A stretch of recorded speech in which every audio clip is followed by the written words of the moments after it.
Hey, what's up, guys? It's Oakley, and the next historical title for Total War has been announced.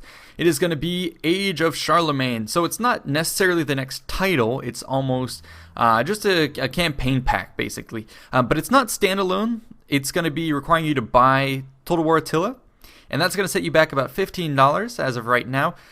So what are the main selling points? Well, they say there's going to be a huge new campaign focused on the early Middle Ages in Europe, lots of units in that era, 8 playable factions with all new units, tech, and buildings, and then new game features with story-based and kingdom events.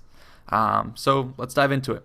First, they're going to say it's going to be focused on Europe, 768 AD, with 52 conquerable provinces. So we're going to take a look at that. The map itself is focused on Europe with the 52 regions, 52 provinces, then broken down into regions. So the pros of this map is it's going to be a high detailed look at Europe itself.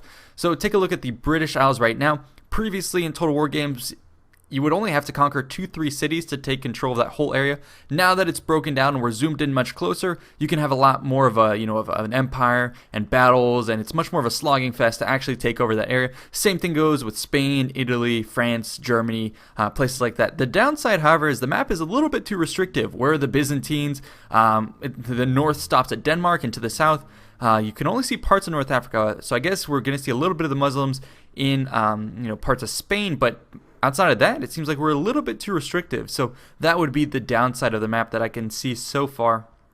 But it does look interesting. They say there's going to be a huge selection of playable factions, or not huge, but there's 8, and they should, and they say here, be diverse with its own faction traits, unit roster, and unique and challenging conditions under which you can then claim the right of being a kingdom. So they're going to be releasing more information on this in the weeks to come on their Twitch channel, so I'll be keeping an eye out on that. I really hope they do live up to the idea that there will be more diverse units, because that's one of the main points of Attila where it lost so much interest because they didn't have many new units, and the units they did have were a lot of copy-paste. So they do follow up and say, for this one, new units, over 300 new units.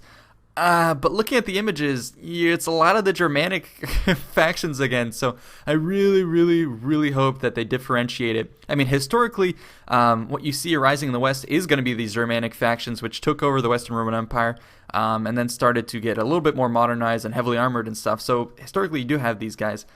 So hopefully there's differentiation. Speaking of differentiation, they took a different path with the unit cards. These look beautiful. I love the art style. And the vibrancy and the color, it really changes the drip drab of Attila. You can see the unit cards there at the bottom. Definitely looking a little better in terms of color. I like this selection. The battlefield map itself does still bear a lot of the grays and blandness of Total War Attila. So I do hope they bring a little bit more vibrancy to this DLC pack, because just the vibe of Attila was too dark and somber, and it kind of got weary on you, which is ironic because now we're going to talk about war weariness. So this is a new feature that they talked about, and essentially what it does is it tries to penalize you for being at war for too long. So they say here that frequent and drawn out conflict will rapidly damage morale and your army's integrity. So I'm glad in one sense that they put this in.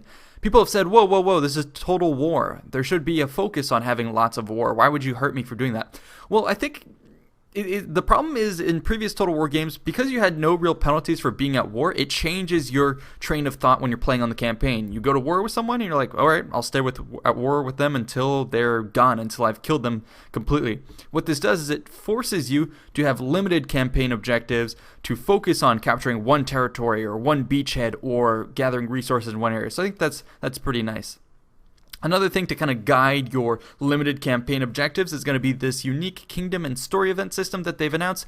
Not too much in the way of what they're describing here, but they have said that each faction will receive its own tailored narrative story events, historically inspired, which will lead you in different directions. So this is good. It'll add replay value to playing as the different factions, hopefully add more spice to the game, and it seems like it's a little bit of experimentation of the future quest battles for Total War Warhammer. So it looks like they're going to use this DLC pack to play with a little bit of those features. So I really do hope that they make it shine and it doesn't end up being very bland.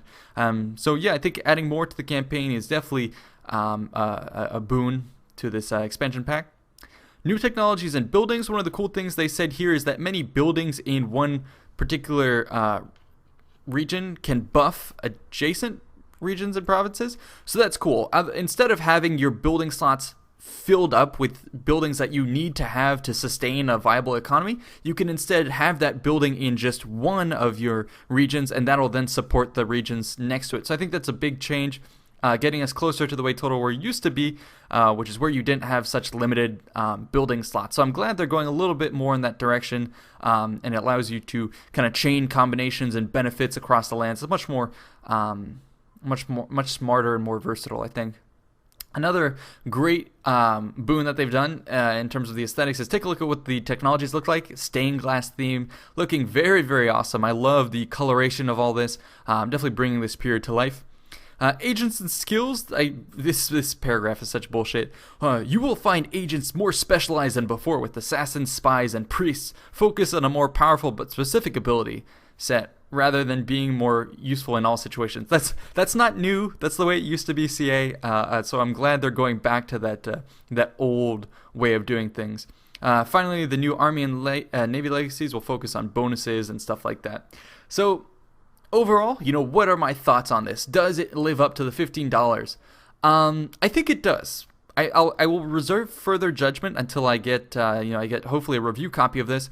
But I think the scope of what they're proposing is very, very cool. This is what DLC should be. Very substantive expansions like this. A lot of new units for $15. I think this will be really awesome, and it really scratches that middle-age itch. So yeah, I do have to commend CA for doing this. Very cool. Charlemagne, you can see here in the background. I do really enjoy this period. There is a podcast you can listen to from Dan Carlin called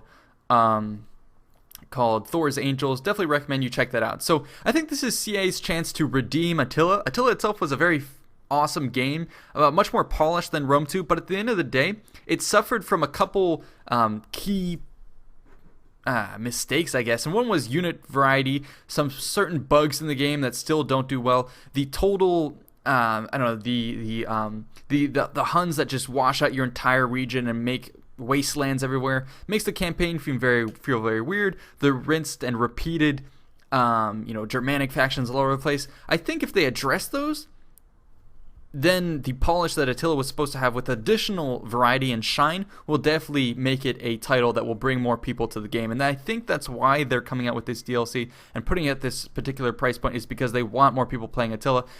This DLC requires you to have the base game. So, I do expect great things from this, and I hope more people do end up playing Attila. It's got me excited. So, yeah, this is all I'm going to cover for now. Hope you guys enjoyed. Stay tuned for more. See you in the next one.